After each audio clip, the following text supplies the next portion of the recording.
यति राम्रो फलेको छ कि साथीहरू, यति राम्रो फलेको छ कि है, यस्तो दामी छ। तपाईँहरूकोतिर यो खान्छ कि खाँदैन होइन? हामीतिर त जस्तो पाकेको छ होइन, कालो यो पाकेको चाहिँ खान्छौँ। यसको चाहिँ रङ रातो हुन्छ होइन, यो चाहिँ खान्छौँ हामी। यो खानेकुरा हो, यो पनि एक प्रकारको फल हो होइन साथीहरू, तर खाने र नखाने हुन्छ। यो फल चाहिँ नखाने खालको फल हो।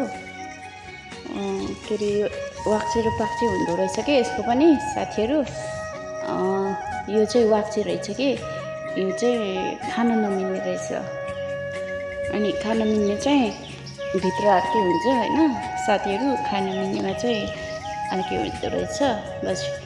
तर यो पनि दुई थरीको हुँदो रहेछ साथीहरू, तर खाना चाहिँ खान्छन् है साथीहरू। यो पनि यति धेरै फलेको छ हेर्नुहोस् त, यति धेरै फलेको छ।